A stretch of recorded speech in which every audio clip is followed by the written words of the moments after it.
Buenos días, ¿qué tal? Bienvenidos a la Pecera de Memorias, programa número 101. Y Cuenta por qué. Explícanos tú por qué es el programa 101 y no el programa 100. Pues hemos decidido que vamos a traer una sorpresa para el programa 100, pero todavía no la podéis ver, así que queríamos seguir con el programa. Entonces, bueno, teníamos que continuar, Claro. ¿no? ¿Quieres que demos un pequeño avance de cuál es la sorpresa o...? Yo creo que vamos a esperar para que lo tengamos un poco más avanzado, porque queríamos hacer realmente un verdadero programa 100 muy especial, pero la verdad que nos ha pillado un poco el toro con el tiempo, unas cosas y otras, Ha pasado algo, la ¿no? guerra Por ahí. de Oriente Medio. Entonces, claro, hemos dicho, bueno, vamos a seguir haciendo peceras y ya haremos el programa 100 cuando toque y cuando se lo merezca la situación. Sí, que te decía que por lo que sea, este fin de semana ha pasado algo, ¿no? No sé, ha habido alguna cosa que Algo ha habido que, de hecho, hemos descansado mucho este fin de semana, Sí. ¿no? ¿Cuántos Plácido. vídeos crees que hemos sacado desde el jueves? Pues por lo menos 8 vídeos. Te diría mínimo, ¿eh? Ah. Que andaremos por ahí. Bueno, por cierto, te tengo que contar una cosa. ¿Sabes que he estado este fin de semana en Ponferrada? ¿Correcto? ¿Te acuerdas que te lo dije? Que iba a comer botillo y... Me ha llegado alguna cosa de eso. y unos Ah, productos sí. espectaculares, ¿no? Sí. Culinarios que hay por Ponferrada. Bueno, pues me han echado la bronca. Ya sé He yo, ido allí. ya sabía yo. He ido allí, me han echado la bronca porque me han dicho, está muy bien que hagas propaganda de la región, pero ¿qué es eso de que Ponferrada está en León? Y yo, ¿cómo? Bueno, pero es que ¿Perdón? a mí me llega otra queja. ¿Ah, sí? Sí, porque bueno, de hecho me lo dijo Gonzalo, que le van a dar porque ha dicho que el botillo es castellano. Entonces... Bueno, el caso es que me dijeron, ¿qué es eso de que Ponferrada, León? Ponferrada es el Bierzo. Ojo, por el Bierzo, ya sabes, una comarca muy importante Sí. en Castilla y León, vamos a decir. Sí. Pegadita ahí a Galicia y pues la gente de allí es muy del Bierzo y no le gusta tanto que le relacionen con Claro, León. Por al tanto, igual que a la gente de León es muy de León y no le gusta que le relacionen con Castilla, ¿no? Es como una Correcto. doble... Es una matriosca la que hay ahí. correcto. Entonces, bueno, pues he estado en el Bierzo. La verdad que es espectacular, ¿eh? Parece que no, pero unos paisajes, unas montañas, un verde. Es precioso el Bierzo, ¿eh? Recomiendo mucho el pegarse una vueltecilla por ahí, porque aparte hay muy buen vino también. Muy buen vino. del Viva el Bierzo. vino, como dijo Viva el vino. nuestro expresidente. Sí, están por ahí los cañones del Sil, además, que se hacen... Maravillosos. Es historia, porque es como unas paredes verticales Sí. en las que se cultiva ahí Vino. la uva. Yo los conozco también porque llegan a Orense. Es verdad. Y tienen una parte también preciosa. Pues nada, muy bonito también, los cañones del Sil. Después de España en la Ponferrada. mochila, el programa que hacían Echanove y Manolarias, podemos... Bueno, ahora sí vamos a ir ya. Vamos a hacer un programa monográfico hoy un poco sobre el tema de Israel e Irán, porque así lo amerita la situación. Ya el resto de la semana tocaremos también este tema, pero entiendo que tocaremos algunos temas más. Y hoy queremos hacer un poco el monográfico sobre el conflicto de Irán e Israel, porque tenemos muchas cosas que contar, dar mucho contexto histórico, ver las últimas novedades, esa posible participación de Estados Unidos, que parece que está más cerca que nunca. Entonces, bueno, pues vamos al lío, porque hay mucho que contar.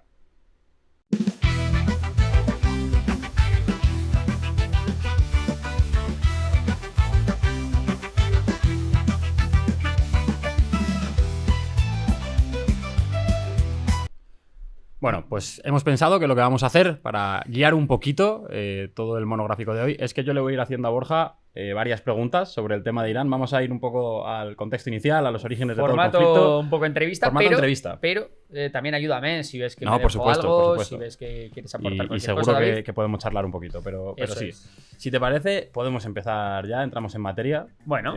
Yo creo que para entrar aquí en materia, lo primero que tenemos que hacer es entender quiénes son los actores, quién es Irán, quién es Israel y cómo empezó todo. Y yo creo que hay varios puntos muy importantes en la historia donde vamos a tener que parar. Y uno de ellos es la Revolución Islámica de 1979. ¿Qué es lo que ocurre aquí, no?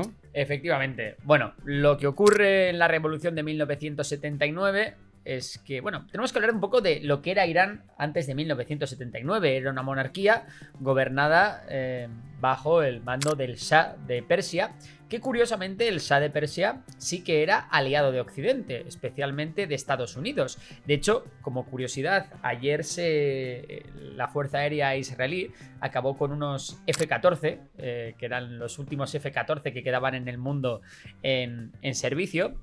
Y esos F-14 son aviones de los tiempos del Shah, de cuando Estados Unidos le vendía aviones de guerra a Irán, ¿no? Claro, es que no es además que fuesen únicamente aliados, es que era el principal aliado en Oriente Medio, sí, Irán. Efectivamente, efectivamente. De hecho, lo que ocurrió fue que, bueno, en la monarquía del Shah de Persia tuvo una serie de escándalos de corrupción que dejó a la gente muy descontenta, había mucha desigualdad y eso provocó una revolución que en un principio era una revolución, pues quizás más, pues un poco como la primavera árabe, ¿no? Que empezó siendo una revolución pro democracia, anticorrupción, etcétera, y acabó derivando en una revolución extremista con un componente islamista radical chiita muy fuerte. Y entonces llegaron los ayatolás al poder, ¿no? Con esa revolución de 1979. Llegó una persona que es clave en la historia de Irán, que es Khomeini, ¿no? Y a Khomeini, cuando muere, le sucede el actual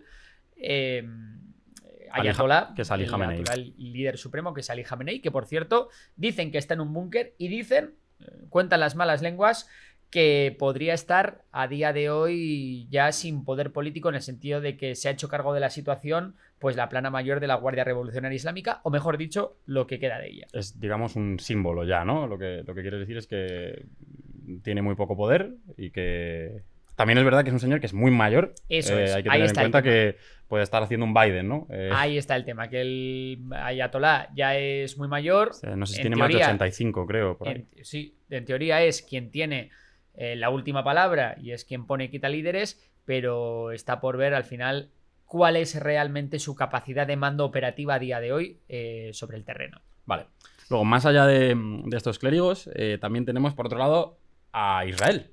Israel, que si bien ahora es un gran aliado de Estados Unidos, entonces lo era, pero igual no lo era tanto, y entiendo que también tenía unas relaciones con Irán que quizá estaban más normalizadas que a día de hoy, ¿no? Efectivamente, con el Shah de Persia, Israel e Irán no se llevaban del todo mal. Hombre, no eran los mejores amigos, no se iban a tomar unos calimochos juntos, pero se toleraban, ¿no? ¿Qué pasa? En cuanto llegan los ayatolás, eso estalla por los aires y ya se convierte Irán en una amenaza existencial para Israel. De igual manera, a medida que va pasando el tiempo, las relaciones entre Israel y Estados Unidos cada vez son más estrechas, especialmente tras la guerra del Yom Kippur. Y pues bueno, así es como ahora mismo Israel y Estados Unidos son aliados clave y de hecho, bueno, es el aliado más fiel y más confiable que tiene Estados Unidos en la región. Y sabemos que realmente van un poco por ahí los tiros, pero ¿qué es lo que hace que Irán e Israel se conviertan en enemigos acérrimos, que no se pueden ni ver? Bueno, realmente es la llegada de los ayatolás, ¿no? Pero más allá de eso, el conflicto o la sombra que planea sobre Irán es realmente la que planea, perdón, sobre Israel, es realmente el desarrollo del programa nuclear iraní, ¿no? Al final todos sabemos que Israel tiene bombas nucleares, aunque ellos no lo reconozcan oficialmente, y Israel no quiere perder esa ventaja estratégica. Recordemos que Israel es un país muy pequeñito, por tanto sería fácilmente destruible, ¿no? Por un arsenal nuclear, cosa que Irán no es tan fácil porque estamos hablando de un país lleno de montañas, mucho más grande, con mucha más población.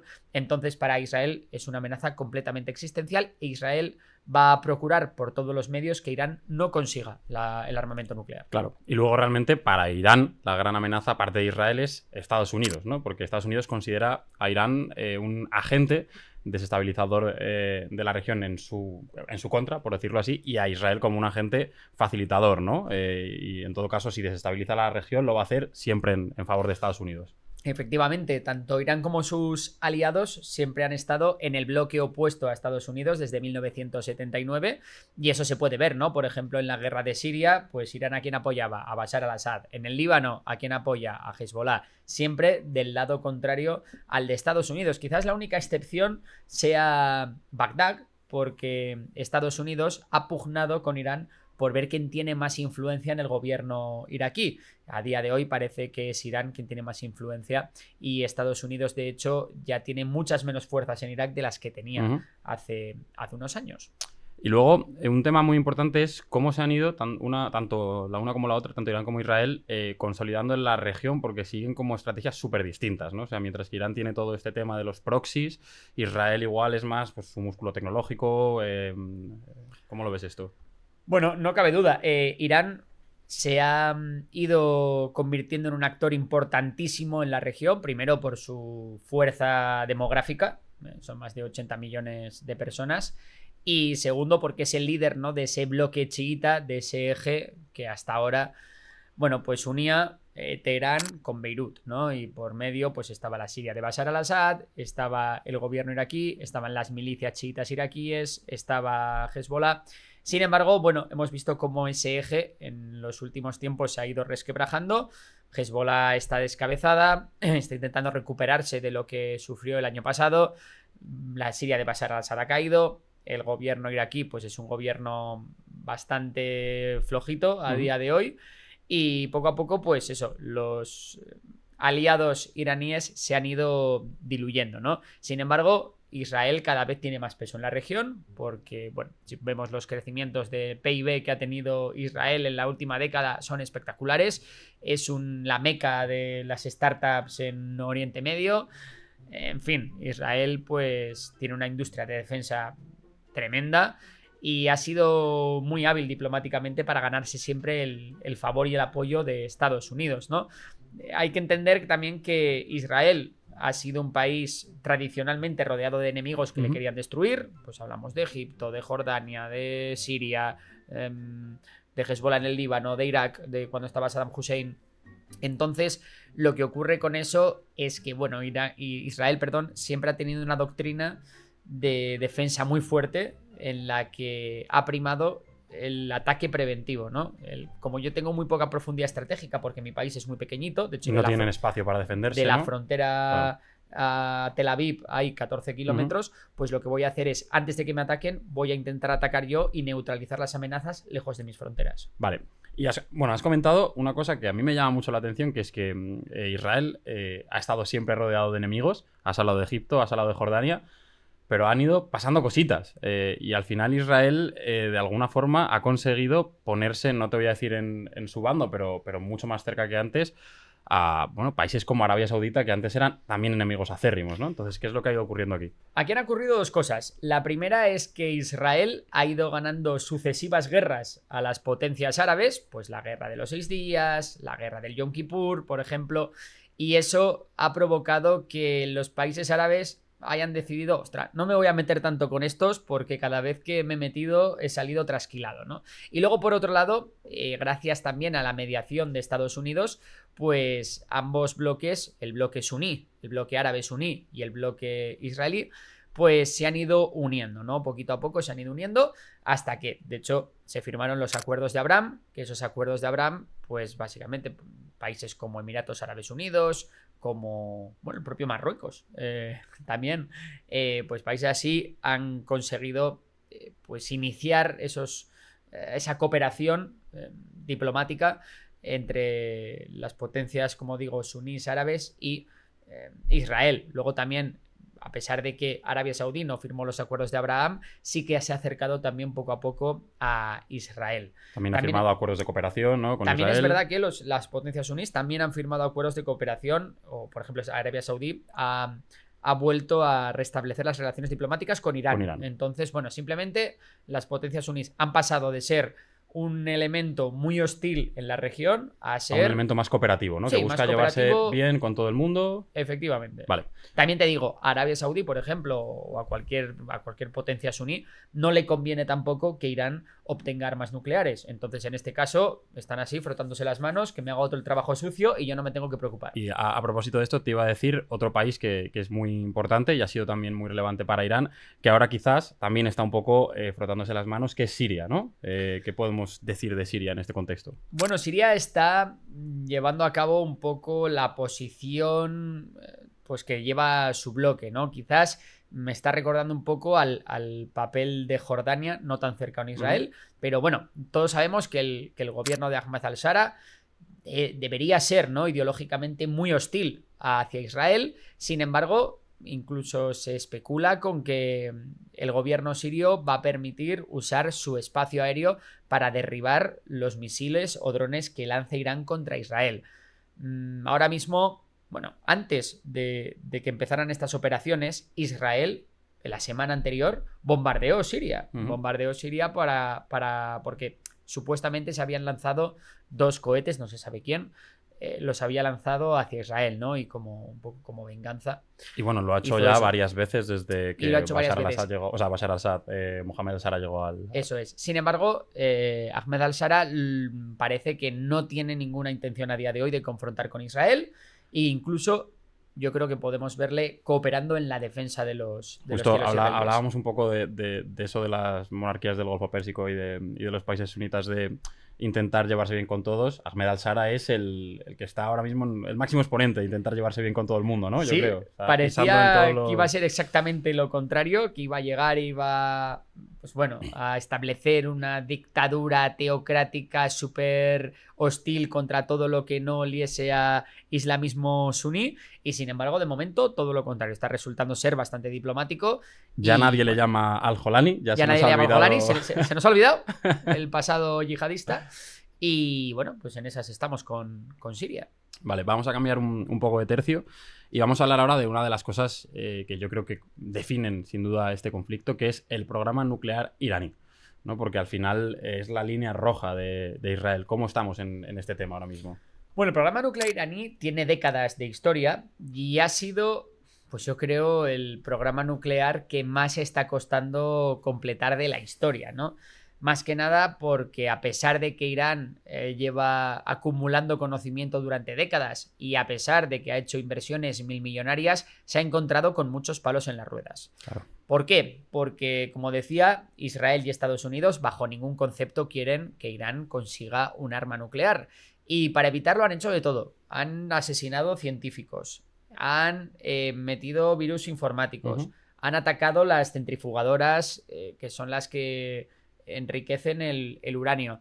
Entonces, por ese lado lo han tenido difícil. Luego, aparte, también por el lado diplomático, se le han puesto todo tipo de sanciones económicas a Irán para que deje de desarrollar su programa nuclear, e incluso se llegó a alcanzar un acuerdo nuclear entre Estados Unidos e Irán para que Irán dejase de intentar obtener armamento nuclear.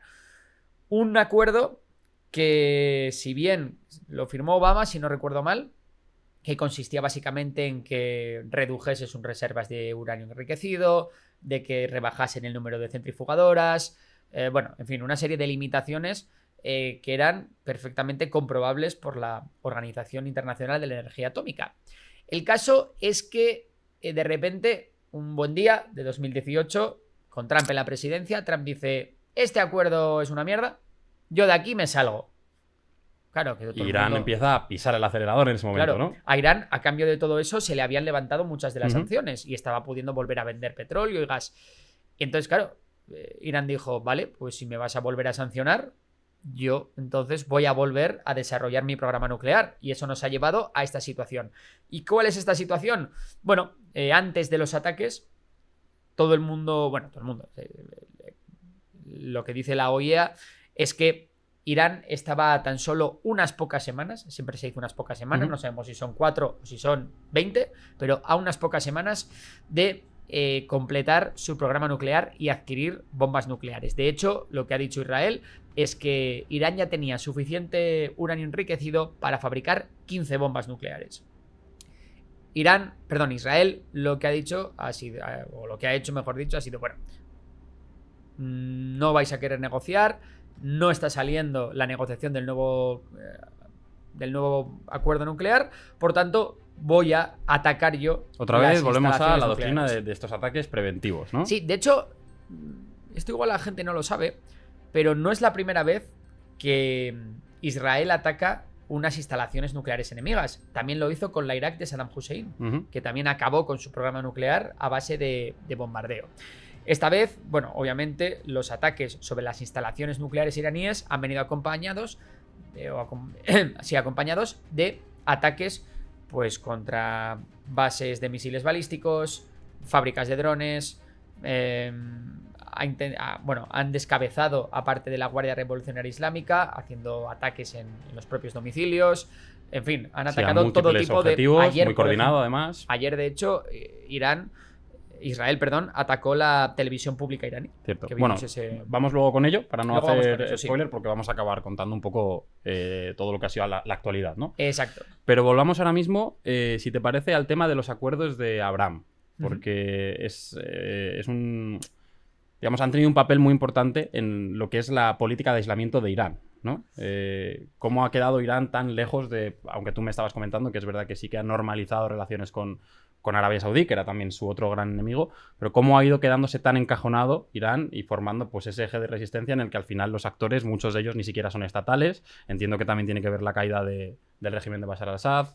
¿Cómo ha ocurrido todo esto? Bueno, al final hay que entender que las potencias sunís y las potencias chiitas son enemigos naturales, ¿vale? Ahí podemos decir que hay un triángulo entre las potencias sunís, las potencias chiitas e Israel. Hay un triángulo de enemigos, ¿vale? Todos se odian entre todos y a veces pues... Todos se odian y solo uno tiene armamento nuclear por ahora, solo ¿no? De momento sí.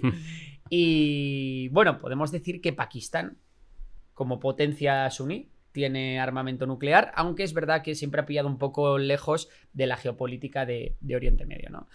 En cualquier caso, ¿en qué cristalizó esos acuerdos de Abraham? ¿Cuál fue la mayor repercusión que tuvieron? Bueno, pues claramente el ataque de Hamas, perpetrado el 7 de octubre de 2023, contra Israel, con el objetivo de provocar una respuesta de Israel tan grande que las potencias suníes no les quedase otro remedio que cortar relaciones con Israel y ponerse del bando de la causa palestina. ¿Eso ocurrió? No. Fue error de cálculo por parte de Hamas, y lo que pudimos ver a raíz de la situación en Gaza es que se esperaba, ¿no?, que igual Irán pudiese defender a su aliado. Sin embargo, nada más lejos de la realidad. Ni Irán acudió en ayuda de Hamas, ni las potencias suníes acudieron en ayuda de Hamas. El único que ha llegado a hacer algo y hablar, pero casi más para engrandecer su carrera que para otra cosa, es Erdogan, ¿no? El que sí que ha estado ahí. Ahora mismo la potencia musulmana que más se está solidarizando con Irán es Turquía. La potencia suní, sí. Sí, junto con Pakistán, ahí están las dos. Ya decimos que Pakistán pilla un poco lejos.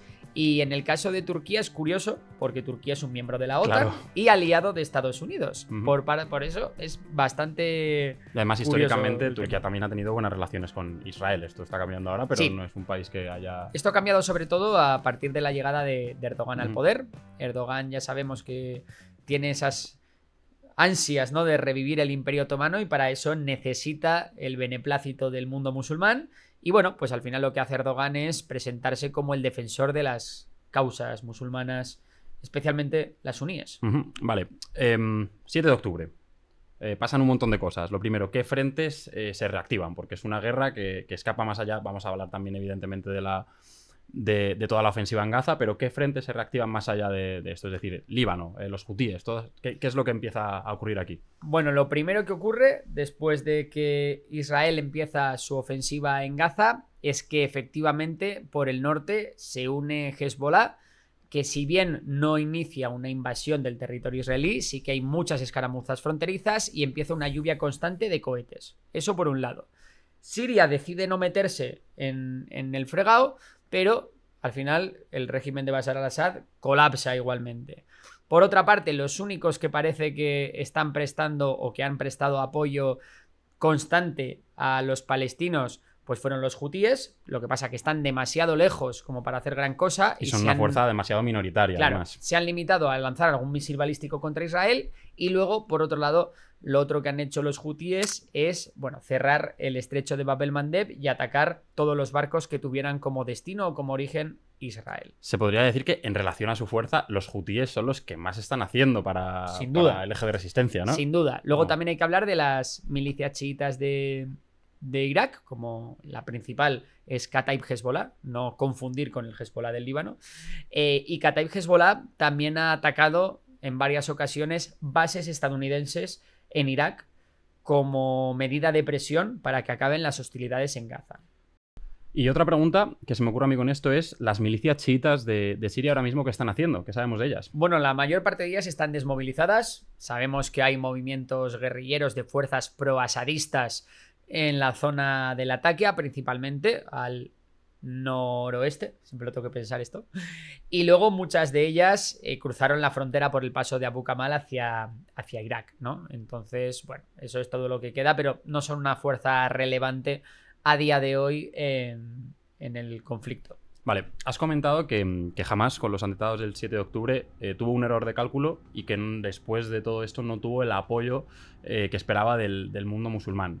Ahora voy a invertir la pregunta hacia el otro lado y es Israel, con su ofensiva que ha acabado en la limpieza étnica que estamos viendo a día de hoy, ¿qué apoyos ha perdido? ¿Qué apoyos ha ganado? Porque entiendo que también la respuesta internacional pues igual tampoco es la calculada con semejante drama, ¿no? A ver, aquí varias cosas. Lo primero es que claramente pues la intervención israelí en Gaza no se ha visto con buenos ojos, ni en el mundo árabe ni en Europa, sobre todo, ¿no? En Europa ya sabemos que la Unión Europea tiene una especial sensibilidad ante el pisoteo de los derechos humanos, posiblemente sea el actor que más reacciona ante este tipo de hechos. Le ha costado, también te digo, bastante, pero... y está todavía en una tibieza particular. Pero bueno, que no pasan las relaciones por el mejor momento. Ahora bien, en caso de un conflicto abierto con Irán, pues ya hemos visto como Reino Unido, por ejemplo, no ha dudado en poner sus medios a disposición de Israel para defender los cielos israelíes de los artefactos iraníes. Entonces, bueno... Claro, es que son dos cosas, ¿no? Por un lado está el genocidio contra los palestinos y luego por otra parte tenemos el conflicto Irán-Israel, que es verdad que es una potencia nuclear y otra potencia nuclear prácticamente en nada de tiempo. Claro. Que, bueno... Es que, claro, ni a Europa, ni a las potencias árabes, ni a nadie que no sea del eje de resistencia iraní o a China y Rusia, le conviene que Irán tenga armas nucleares. Por tanto, Israel está un poco haciendo el trabajo sucio de lo que otros países no iban a hacer por sí mismos. Porque al final todo es una cuestión de intereses y en esta cuestión de intereses hay un peso enorme de una potencia regional que puede cerrar un punto estratégico muy importante del que, si quieres, nos puedes hablar. Sí, porque luego está el otro gran problema que puede tener esta guerra entre Israel e Irán, que es el Estrecho de Ormuz. Eso es. El Estrecho de Ormuz es ese pequeño estrecho que conecta el Golfo de Adén con el Océano Índico y por donde pasa el 20% del petróleo mundial y el 25 o 30% del gas natural licuado que viene de países pues tan ricos en hidrocarburos como puede ser Qatar, Kuwait, Irak, el propio Irán, Arabia Saudí, Emiratos Árabes Unidos, en fin, pues todo esto es muy importante y claro, a nadie le interesa que el Estrecho de Ormuz quede bloqueado. ¿Por qué? Porque eso llevaría a una gran subida en el precio del barril y también en el precio del gas. Eso nos llevaría a un escenario de inflación. El escenario de inflación seguramente requiriese de tener los tipos de interés altos mucho tiempo, lo que desembocaría en una recesión. Y en fin, sería algo muy, muy, muy, muy malo para la economía de la mayoría de los países. Quizás los únicos que se librarían serían países productores de petróleo, que no tendrían restricciones a su producción y que encima, gracias a no tener restricciones a la producción, pues si producen más y el precio del barril de petróleo o el precio del gas es más alto, pues dinerito, dinerito. Así que, por ejemplo, países como Argentina, México, Nigeria, Venezuela podrían beneficiarse mucho de este hecho. Guyana, ¿te acuerdas de Guyana? Pues sí. Son países que les iría muy bien al propio Estados Unidos. Sí, claro, es verdad. Al final es el punto de presión más importante, ¿no? que tiene Irán, el bloqueo del Estrecho de Hormuz. Sí, lo que pasa que también es un tiro al pie. Es decir, Irán tiene que estar muy desesperada para hacer eso, porque también Irán utiliza el estrecho de Hormuz para exportar su propio petróleo y su propio gas, porque a pesar de que pesan muchas sanciones internacionales sobre Irán, China le sigue comprando, o India le sigue comprando. Entonces, bueno... es un poco la última carta, ¿no? Es la última carta, sí. Cuando Irán se vea muy desesperada es cuando puede llegar a hacer eso, si es que lo hace, que tampoco Pues, está claro. te iba a decir, les están empezando a fallar las cartas, ¿no? Porque una de las cartas que parece que le ha desaparecido a Irán es Hezbollah, que no hemos hablado de ella, pero creo que es un actor exageradamente importante y lo ha sido durante muchos años, ¿no? Ha sido el gran aliado de Irán y el que ha tenido más capacidad operativa, más que nada porque Hezbollah ha recibido mucho dinero por parte de Irán y mucho armamento por parte de Irán, también mucho conocimiento a la hora de poder, por ejemplo, producir misiles. Y además, Hezbollah ha adquirido muchísima experiencia de combate en la guerra. Recuérdanos, para el que no se acuerde, qué es Hezbollah. Hezbollah es una milicia, bueno, a la vez es un partido político, pero que tiene también su propia milicia. Y bueno, es quien representa básicamente los intereses de los musulmanes chiitas en el Líbano. Tienen muchísimo peso en el gobierno, pero actúa aparte también, ya te digo, como un pseudo ejército político. Porque por un lado ha formado una especie de paraestado, ¿no? Hezbollah, se podría decir, porque luego está el ejército del Líbano, pero es que Hezbollah tiene mucho más poder que el propio ejército del Líbano. Vale. Entonces, bueno, Hezbollah se suponía, ¿no?, que en esta guerra entre Israel e Irán pues iba a abrir un segundo frente en el norte contra Israel. Sin embargo, pues como Hezbollah ha sido muy castigada en el último año por Israel, pues no se ha visto con fuerzas ni con ganas de abrir este frente, y de momento Irán pues se encuentra bastante sola. Vamos a hablar de este tema, vamos a ir entrando ya en profundidad y en hechos y cosas que sucedieron en los últimos años. Y bueno, estábamos en una guerra proxy, ¿no?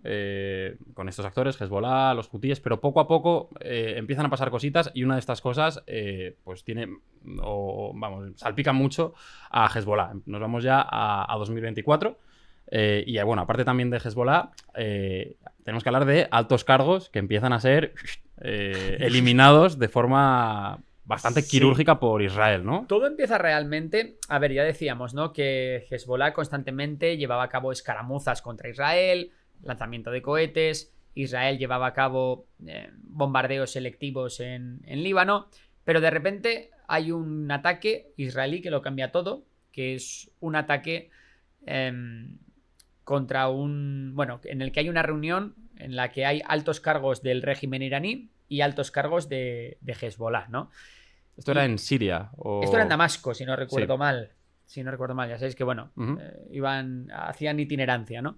Bueno, pues en ese ataque, creo que era la embajada iraní de Damasco, si no recuerdo mal, lo que ocurre es que muere el jefe de las fuerzas Quds, que son las fuerzas de la Guardia Revolucionaria Islámica de Irán, que actúan en el extranjero y que preparan al resto de sus aliados, ¿no? Es una figura, el jefe de las fuerzas Quds, extremadamente importante en Irán. De hecho, el mítico Soleimani, al que mata Estados Unidos, no hemos hablado de él, era el jefe de las fuerzas Quds. Y lo que ocurre básicamente es que, bueno, ante tal afrenta, a Irán no le queda otra que responder, ¿no? Y responde con un ataque directo sobre Israel. Pero es que antes de eso había pasado otra cosa que se te ha quedado, que es, creo recordar, bueno, igual me estoy yo colando, pero también fue el asesinato de Ismail Haniyeh, del líder de Hamas, después. ¿no? Es después. Vale, es después. El primer ataque se hace directamente... lo hace Irán sobre Israel después de esta reunión. Es verdad. Y Israel responde, bueno, los dos quedan como en tablas y ahí queda la cosa. Unos meses después, lo que ocurren dos cosas. La primera es que Israel mata al líder de Hamas en Teherán, es decir, hace un ataque directamente en el corazón de Irán. Claro, imagínate, ¿no?, la afrenta que es para Irán que maten al líder de uno de tus aliados encima en tu casa cuando estás haciendo tú de hospedador, ¿no? Y luego, aparte, es que Israel se pone también a tope, que es cuando lo de los buscas, eso es, acabar con Hezbollah, y también Israel mata prácticamente toda la cúpula de Hezbollah, incluido a Hassan Nasrallah, que es, como decíamos, el mítico líder de Hezbollah, que es a su vez el principal aliado de Irán. Por tanto, Irán no le queda otra que de nuevo volver a responder, vuelve a lanzar misiles balísticos contra Irán, esta vez todo es contra Israel. Aproximadamente Esto abril. es octubre. Digo lo anterior. El primer ataque es en abril y luego octubre. Y el segundo ataque es en octubre.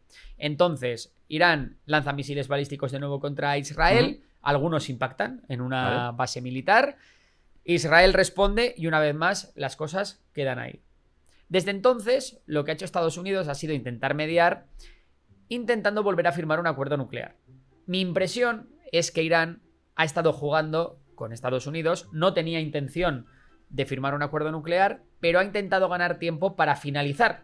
También es verdad que ¿quién quiere firmar un acuerdo nuclear teniendo a tu enemigo acérrimo al lado de ti, siendo un enemigo que además demuestra que es capaz de hacer ataques preventivos sin ningún tipo de... ¿no? O sea, como que hay una parte de estrategia pura, ¿no? Irán no va a renunciar a esto. Irán quería ganar tiempo para desarrollar su programa nuclear y obtener armas nucleares, y ha intentado jugar con Estados Unidos y con Israel. Israel, que tienen mucha inteligencia y que están metidos en Irán hasta las trancas, los servicios de inteligencia israelíes, pues se dieron cuenta de lo que estaba ocurriendo y han decidido llevar a cabo estos ataques preventivos contra Irán, que aparte de buscar retrasar, ¿no?, el programa nuclear iraní, yo creo, esto es una percepción propia, que también están buscando descabezar el régimen iraní. Mira, ahí viene otra pregunta importante, que es que ahora mismo el régimen iraní, a nivel político, a nivel interno, está sufriendo bastante, ¿no? Y por otro lado, Netanyahu hemos visto que hace nada, mira que parecía que podía caer, pero que hace nada ha revalidado otra vez su poder ahí en el Knesset. Entonces,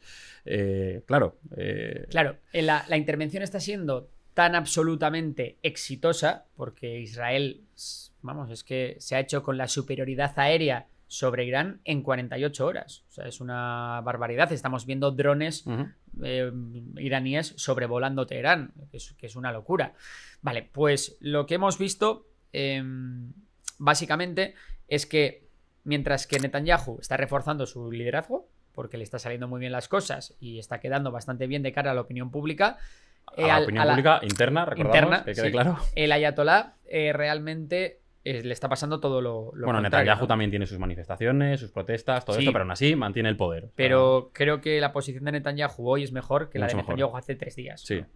Y por parte del ayatolá es todo lo contrario. El régimen está demostrando una gran debilidad y eso está auspiciando pues que surjan problemas internos en Irán. ¿Qué problemas internos? Bueno, principalmente los hay de 2 tipos. Por un lado está toda la parte de la oposición iraní que se opone al régimen fundamentalista de los ayatolás y que pues quieren más democracia, quieren más libertades y quieren menos integrismo religioso. Claro, esto, bueno, te iba a decir que esto entiendo que también viene mucho de lo que fue el asesinato de Mahsa Amini, ¿no? De esta mujer kurda que creo que además se la cargaron por no llevar hijab o algo Eso parecido, es, ¿no? Efectivamente, este movimiento pro democracia se desarrolló mucho a raíz de esas protestas de 2022, que fueron las mayores protestas contra el régimen iraní y que, por cierto, en la represión de esas protestas hubo cientos de muertos, que generalmente esto nunca se suele decir.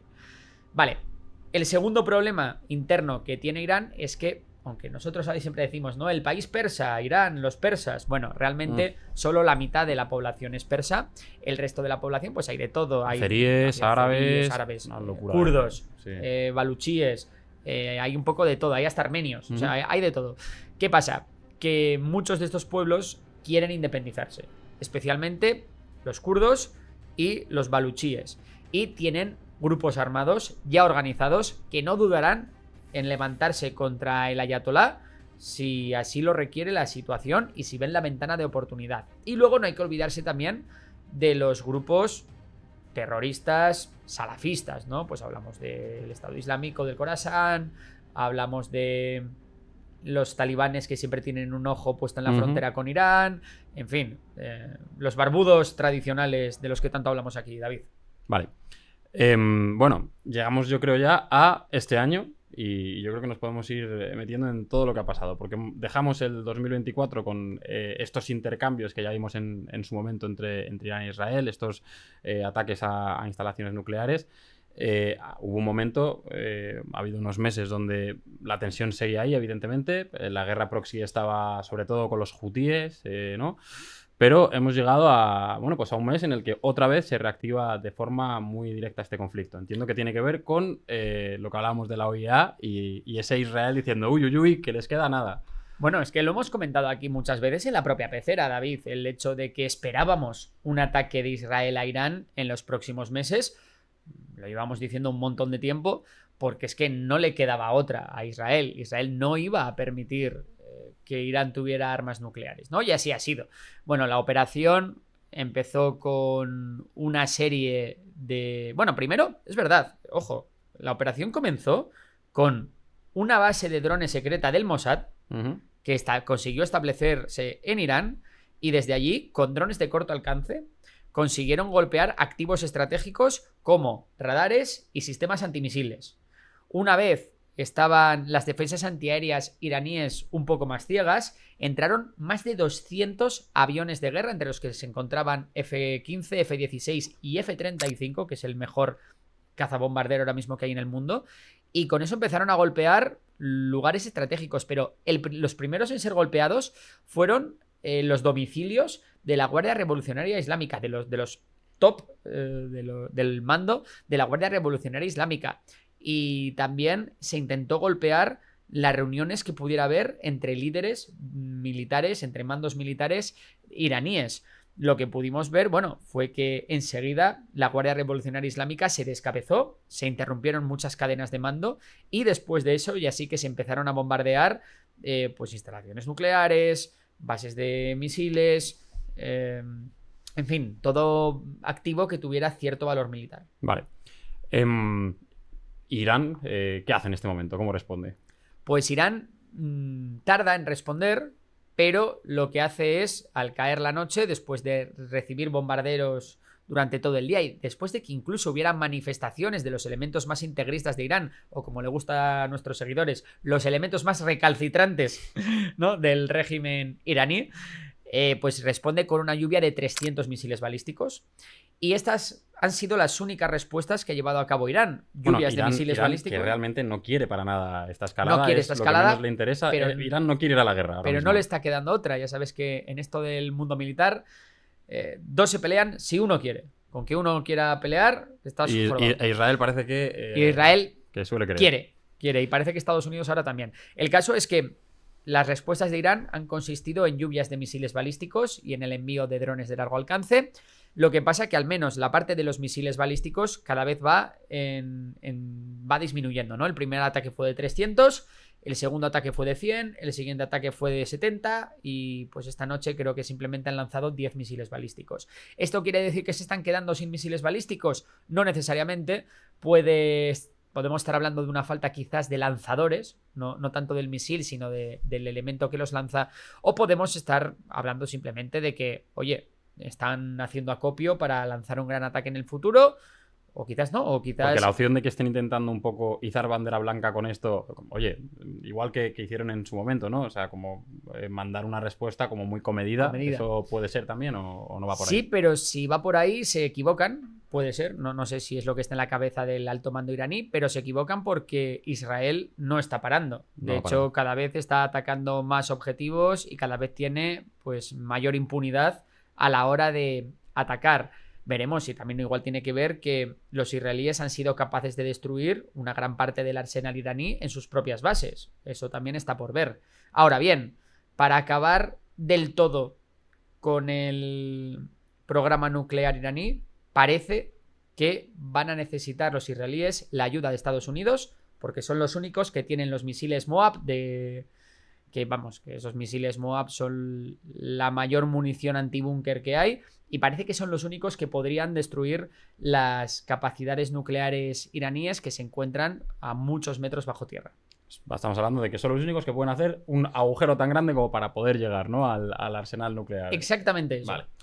Vale. Se ha hablado mucho también de la defensa antiaérea de Israel. que es algo muy comentado. Los sistemas, bueno, o sea, la cúpula aquí no tiene tanto que ver, ¿no? Porque eso es un poco a escala, a misiles un poco más chusteros. Pero sí que hemos escuchado mucho hablar de, por ejemplo, el sistema Arrow, cómo esos sistemas además están también apoyados por Estados Unidos, también cómo Jordania actúa sobre su propio espacio aéreo. ¿Qué podemos comentar sobre todo esto?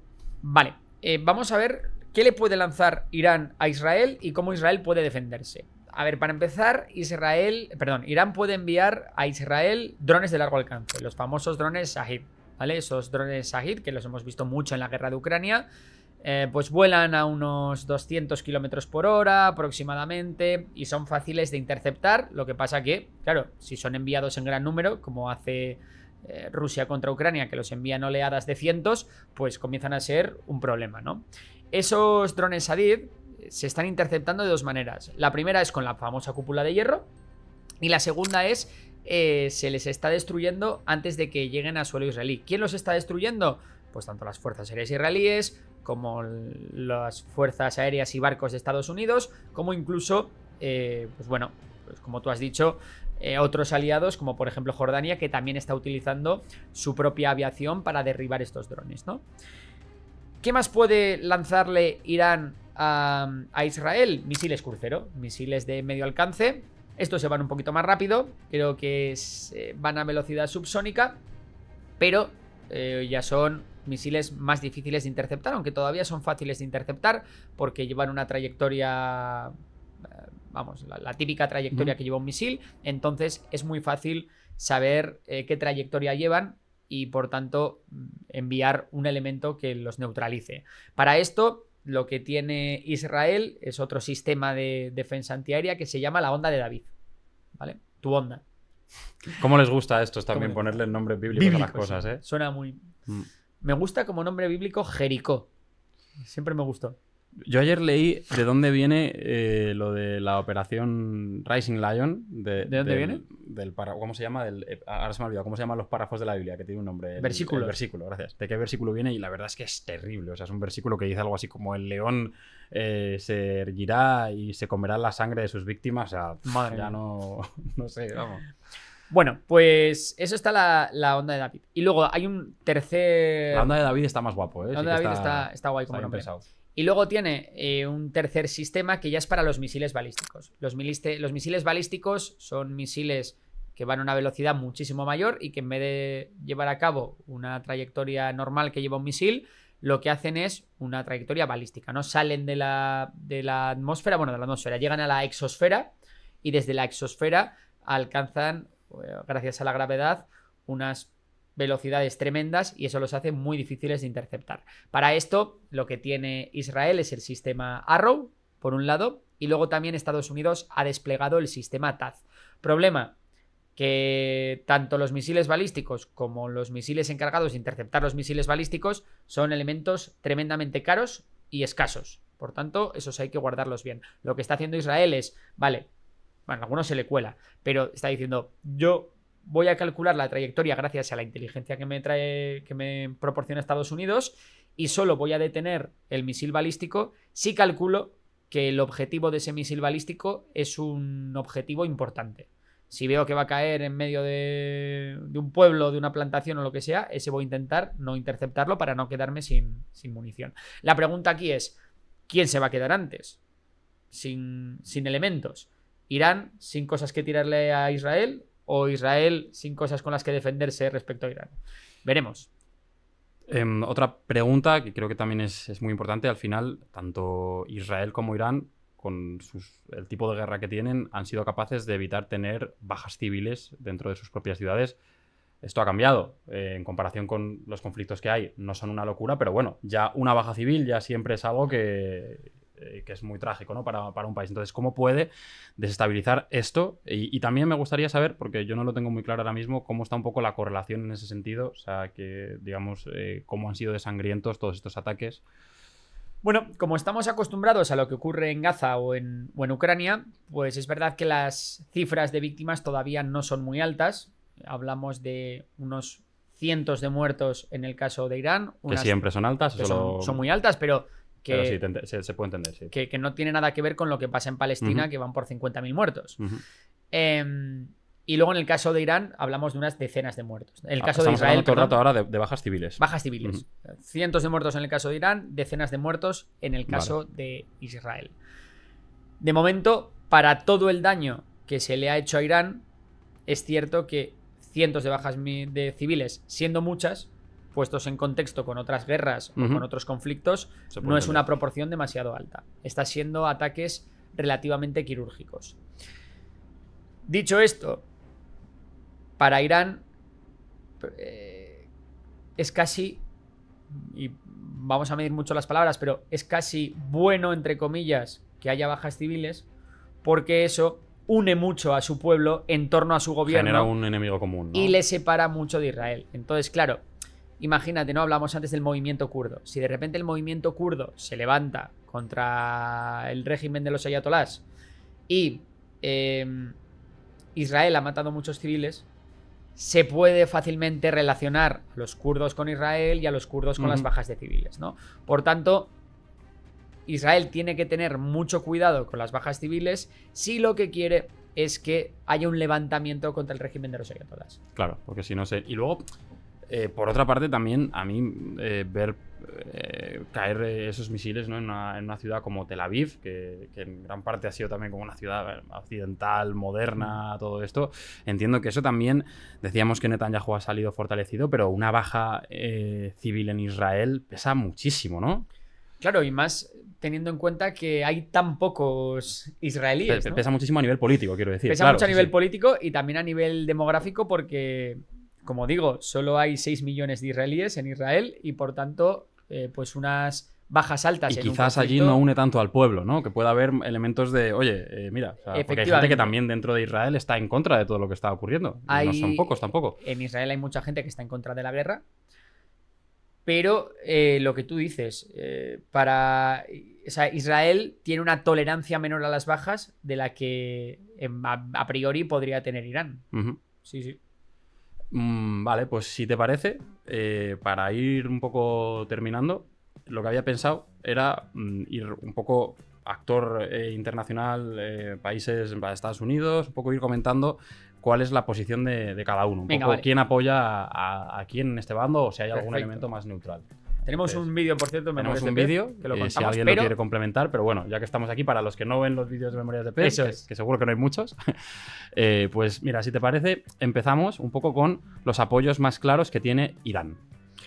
Irán, el mayor apoyo que tiene a día de hoy es su eje de resistencia, pero las capacidades de este eje de resistencia, es decir, todas estas milicias de las que hemos hablado, es muy limitado. De hecho, Hezbollah parece que ni se plantea a día de hoy participar en este conflicto. Vale.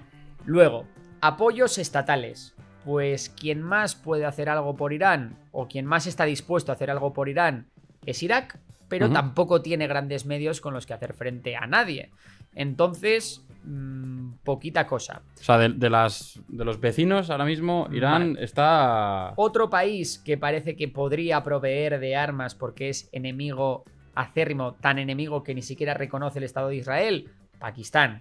Pakistán no solo podría dar algo de sus misiles balísticos o de sus municiones a Irán, sino que también podría favorecer el paso de ayuda china hacia Irán a través de su territorio. Ahora vamos a ir con China, pero has hablado de Pakistán. Claro, Pakistán también tiene una cosa particular, y es que su gran enemigo absoluto, que es la India, se ha acercado mucho a Israel últimamente, ¿no? Entonces, por eso, Pakistán podría hacer, pues, comandita musulmana, aunque ellos sean suníes e Irán chiitas, contra Israel. El problema, que Pakistán también tiene que vigilar su frontera con India y que recordemos que venimos de un conflicto hace no tanto entre ambos países. Sí, es que en menos de 2 meses se han dado 2 conflictos entre potencias nucleares y yo a Irán la estoy poniendo ya como casi nuclear, ¿no? Sí, totalmente. Vale. Y luego tenemos a Turquía, que es también quien está brindando un mayor apoyo diplomático a Irán, pero salvo que haya un levantamiento de los kurdos y Turquía simplemente se meta a acabar con los kurdos, el resto no creo que Turquía vaya a hacer nada por sacarle las castañas del fuego a Irán. Ojo con Turquía, ¿eh? A mí, bueno, ya sabes que a nivel político Erdogan me maravilla absolutamente y es todo lo que ha ocurrido en Siria, la caída del régimen de Bashar al-Assad, el PKK entregando las armas, bueno, Erdogan es un tema. Es el Pedro Sánchez de Es Oriente el Pedro Medio. Sánchez de... Totalmente. La verdad que no lo había pensado, pero... Es tremendo. pero lo puedo Sobreviva ver. todo. Sí. Vale, seguimos y pasamos ya con China y Rusia, ¿no? Sí. De Rusia poco podemos esperar, básicamente porque Rusia tiene todos sus recursos centrados en la guerra de Ucrania y a pesar de que Irán es su aliado y de que tienen un acuerdo de seguridad mutua firmado, de momento no parece que Rusia vaya a hacer nada. Pero Rusia tiene una cosa muy importante, aunque cada vez menos, que es que tiene un asiento en el Consejo de Seguridad. Y es verdad que ahí sí que puede hacer cosas, ¿no? Tiene Pero un asiento en el cada Consejo de vez Seguridad de la importa menos ONU, todo esto. es decir, tiene poder de veto.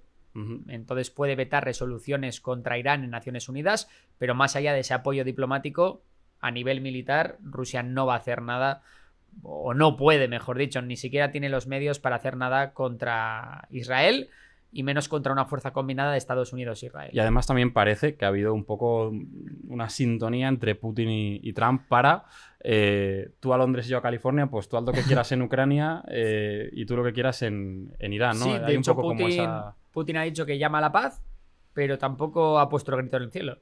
Así que bueno, yo creo que el ayatolá se tiene que sentir un poco traicionado. Vale, y países igual que puedan tener, ya más a nivel simbólico, pero sí que puedan estar apoyando se me ocurre, un Corea del Norte. Bueno, obviamente tenemos toda esa parte, ¿no? Del bloque ruso. El bloque antiimperialista, ¿no? O el bloque antiimperialista que pueden apoyar a Irán, pero tenemos que hablar de China, porque China es otra gran potencia amiga de Irán. Lo que pasa que, si bien China puede ayudar a Irán, pues enviándole material de doble uso, enviándole componentes para drones, igual incluso enviándole algo de armamento, no creo, pero podría ocurrir, China en ningún caso se va a meter a defender a Irán vía militar y a arriesgarse con ello a tener un conflicto con Occidente, porque además sabemos, ¿no?, que la visión o la doctrina china va por la no intervención. A nivel militar, China solo tiene un objetivo, todos sabemos cuál es, y más allá de ese, y el Mar del Sur también. Uy, hola. Pero sí que es verdad, ¿no?, que China suele mantener una política de neutralidad. Efectivamente. Vale, pues esto creo que no se nos está olvidando nadie, digamos, de los que podrían estar apoyando, aunque sea de forma indirecta o más ligera, a Irán, ¿no? No. Yo creo que hemos mencionado los más importantes. Vamos ahora, si te parece, antes de entrar con Israel, vamos a mencionar países que son neutrales, que son el máximo de neutral que se puede ser. Bueno, pues podríamos hablar aquí de... Incluso China también está un poco aquí. A ver, claro, aquí podríamos decir que Turquía también está aquí. Turquía también. O podríamos decir que Siria está aquí, aunque luego le podemos poner también que puede defender los cielos israelíes. Claro, bueno, de Siria tampoco podemos saber nada ahora mismo, ¿no? Está todo muy verde. Pero estricta neutralidad te diría Qatar y Omán. Qatar y Omán. Que son países que están ahora mismo centrados en que no haya problemas y en ofrecerse como mediadores. Y ya no solo en este conflicto, ¿no? Son dos países que están intentando tener esa política constantemente. Lo veíamos bueno, lo hemos visto con Qatar hace poco. Y hablamos también de estas reuniones, ¿no?, que hubo creo que fueron en Roma, mediadas por Omán, ¿te acuerdas? Que las comentamos en la pecera. Y luego también podemos hablar de la Unión Europea, que si bien es pro-israelí en el sentido estricto de la palabra, sí que yo creo está más dispuesta a mediar que a que escale el tema. Claro, pero una cosa es estar dispuesto a mediar y otra cosa es ser neutral, ¿no? Porque buscar una desescalada es una cosa, pero todos sabemos que si llega a escalar, la Unión Europea estará más cerca de apoyar a Israel. Luego hay que entrar también, si quieres eso también lo hacemos, dentro de la Unión Europea, aunque al final actuamos como bloque, ojo que no todo el mundo está en las mismas, ¿no? Sí, lo más neutral a día de hoy son Qatar y Omán, y luego te diría que el bloque suní, que si bien tiene algo de sesgo anti-Irán, puede ser lo más neutral que hay ahora mismo en este conflicto. Y luego, respecto a amigos de Israel, pues obviamente está Estados Unidos, que de hecho podría incluso sumarse a las acciones ofensivas, o al menos es lo que ha dado a entender Donald Trump en las últimas horas. Y luego tenemos pues a muchos países dispuestos a defender los cielos israelíes. Estos son un poco los amigos atemorizados de Israel, ¿no? Que están ahí un poco porque están acobardados y porque saben que tienen que tener buena relación. Hablamos de Jordania y de Egipto, realmente. Jordania y Egipto, Podríamos hablar también de Arabia Saudí, podríamos hablar incluso de Siria, en fin, pero bueno, ahí los dejamos como Bueno, ligeramente pro-israelí. una cosa curiosa, cuando hemos hablado de los aliados de Irán, mencionábamos al Eje de la Resistencia, mencionábamos a Hezbollah, pero es verdad que luego está Líbano, que no es lo mismo que Hezbollah, ¿no? Es verdad que la fuerza que tiene Líbano es totalmente limitada. Ya has dicho que el propio ejército tiene menos fuerza que Hezbollah y que tienen todos sus problemas, pero bueno, es verdad que es un actor que está ahí en medio. ¿Qué pinta Yo a Líbano Líbano, aquí? aparte que tiene un gobierno que siempre no respeta las diferentes confesiones del país, yo sí que lo pondría como estrictamente neutral. Uh-huh. Sí, sin duda. Bueno, si de hecho Hezbollah ahora mismo ha dicho que no se va a meter porque no tienen fuerza, ¿no?, para hacerlo realmente. Eso es. Y luego en Europa, pues habría que diferenciar. Los más pro-israelíes son Reino Unido y Alemania. Y Francia, si bien, oye, no ha descartado el tema de defender los cielos israelíes, sí que un poco está llamando más a la calma y no es tan pro-intervención. Otros países que menos pueden intervenir aquí, pues España, por ejemplo, ¿no? España no quiere intervenir para nada en el escenario de Oriente Medio, o Polonia, por ejemplo, que está mucho más centrada en el frente ruso-ucraniano. Luego tenemos Italia, que también es más pro-israelí, estaría más del bando de Alemania y de Reino Unido. Claro. O sea, España realmente, que comentabas, junto con quizá Irlanda, es uno de los países dentro de Europa que menos quiere alinearse con Israel, por lo que estamos viendo, ¿no? Por los gobiernos que hay, especialmente el gobierno español. España, Bélgica también, eso es. Irlanda, algunos países, por ejemplo, los países escandinavos, tampoco están muy interesados en esta situación. En fin, pues ese tipo de países. Vale, no sé si se nos ha quedado algo, porque yo creo que has hablado hemos hecho un buen repaso, ¿no? Yo creo que sí, yo creo que podemos ir... tenemos un anzuelo, ¿eh? No hemos tenemos todavía. Un anzuelo, vale. Está además relacionado con esto, sigue siendo un, vale. un monográfico. Pues vamos al anzuelo entonces. Venga, vamos al anzuelo.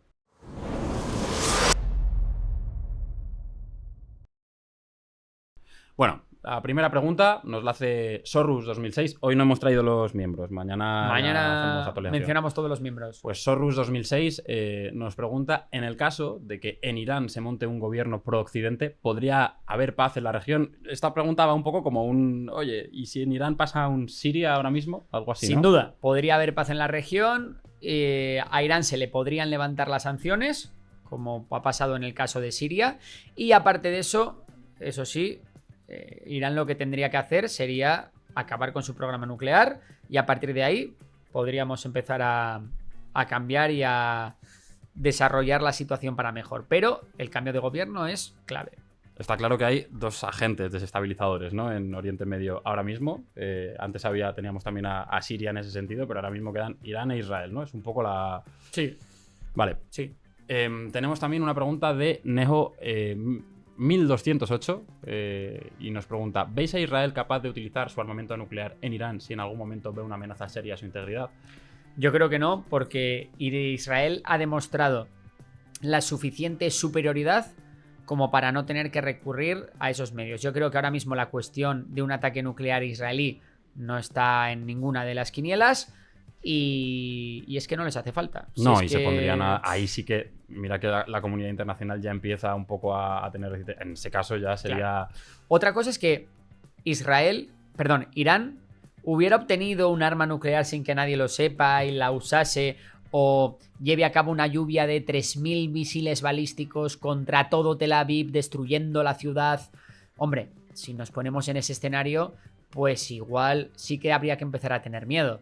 Pero tal y como están las cosas y tal y como están las capacidades iraníes, es muy complicado que eso pase. En el caso de que Irán tuviese armamento nuclear, lo lógico también es pensar a nivel estratégico que no van a hacer nada con ese armamento nuclear, porque lo primero y la norma más importante del armamento nuclear es precisamente no utilizarlo, porque te sirve para disuadir. Algo muy gordo que ahora mismo no está encima de la mesa tendría que pasar para que eso cambiase. Yo creo que el lugar quizás más, bueno, lo hemos comentado aquí, ¿no? El lugar donde eso podría llegar a pasar es entre India y Pakistán, ¿no? Ahora mismo, y muy poco probable, realmente. Es el lugar en el que para mí más riesgo de un conflicto nuclear hay, y aún así es muy poco probable, porque además también es una lucha entre dos potencias nucleares, pero que no son las dos grandes potencias del mundo, y al final las dos grandes potencias del mundo van a estar diciéndote no pulses el botón el que lo haga, porque a la que lo hagas sí.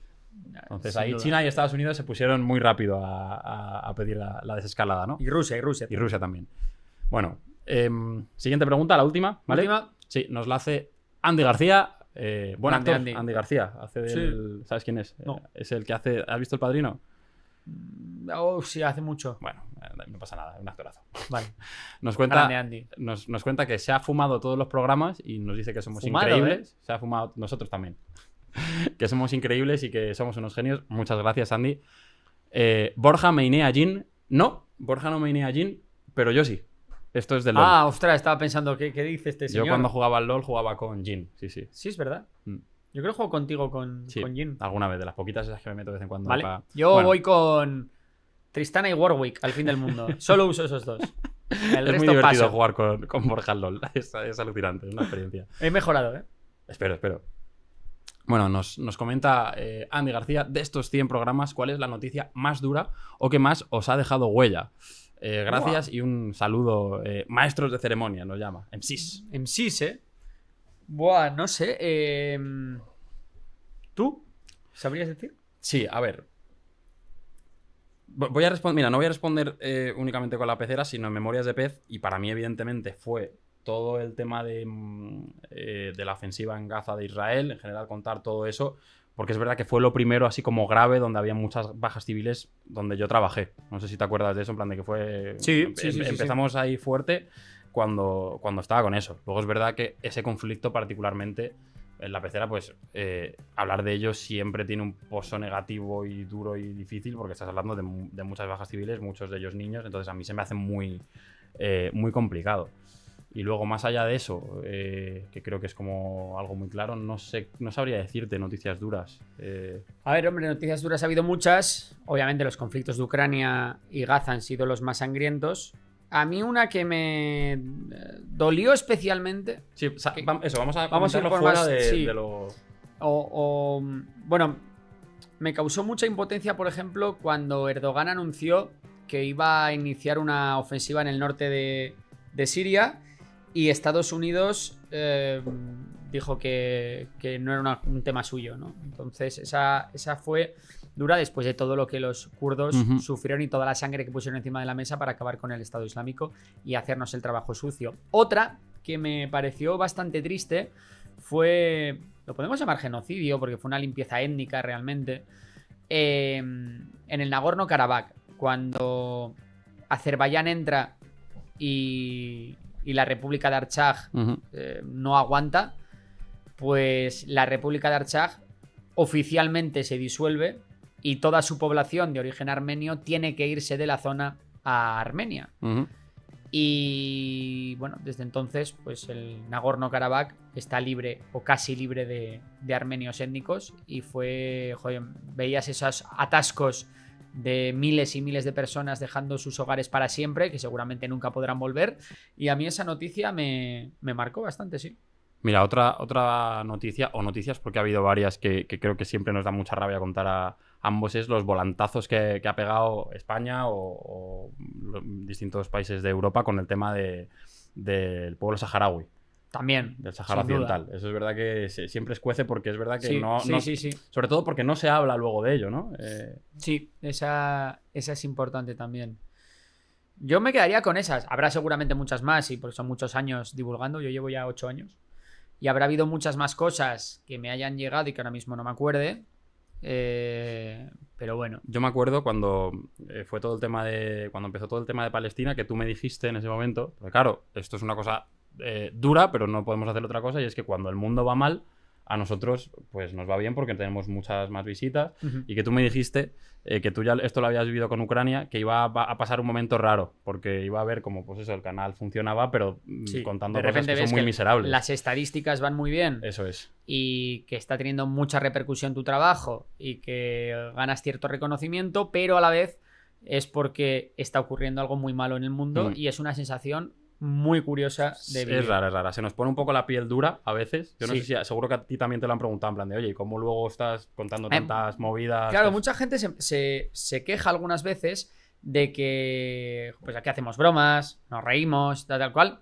Pero es que si hacemos un programa de geopolítica y no nos lo tomamos con cierto humor y tal, estaríamos, pues sería esto un velatorio todo Claro. el día. Y es verdad que aunque sea una cosa que desde un punto de vista moral no es lo más aceptable, es que deshumanizar ciertas cosas a veces es como necesario para vivir. Es un poco lo que le pasa a los médicos, ¿no? Como que al final te acabas acostumbrando Sí. y Que hay aún que así- tener mente fría. Aún así nosotros mismos nos autoponemos ciertos límites en el sentido de no te vas a empezar a reír aquí de un Claro, bombardeo tal. Pero bueno, que la parte de, pues yo qué sé, pues cuando utilizamos motes para referirnos a los políticos, aunque estemos hablando de un tema serio, pues que es una parte de la idiosincrasia del programa y también creo que es una herramienta que es muy buena para que Fíjate para que, que la actualidad llegue a más gente. por ejemplo, a Netanyahu o a Putin no les ponemos motes. A la gente Es que verdad, igual... Igual deberíamos. eh, Igual deberíamos. No Tampoco lo sé, se nos ha ocurrido nunca. No, pero por eso, porque yo creo que es que que cuando las cosas no hacen gracia, no te hacen gracia. Ya. Entonces, no. Pero bueno. Podemos ir. No como al Merchos. No como al Merchos. Ya verás, cuando el Canciller- Merchos haga. Cuando alguno de estos canciller de haga algo Alemania. y nos riamos. Ya. Sí, el Merchos. ¿Cuál es Bueno. el mejor mote para ti? Para mí es Napoleón de Hacendado. Napoleón de a mí Hacendado me es muy encanta. bueno. A mí me gusta mucho. El Merchos, a mí es que me gusta mucho el Merchos, Teníamos uno también para Meloni, ahora no me acuerdo cuál era. Ostras, ¿verdad? Hicimos uno. Bueno, ya nos vendrá, a la Ya nos cabeza. vendrá. El Mercho. El Merchos mola mucho. Ay. Bueno, pues muchas gracias a todos por estar ahí. Creo que nos ha quedado larga la pecera hoy, Sí, Pero yo bueno, la verdad que he perdido un poco. merecía la pena. He perdido la orientación del tiempo. me huele a que se nos ha hecho larga. Bueno, Pero bueno, no pasa nada. Sarna con gusto no pica. Así que bueno, mañana venimos con más y pendiente queda, os lo prometemos, El ese programa programa 100. Eso. Hasta la próxima.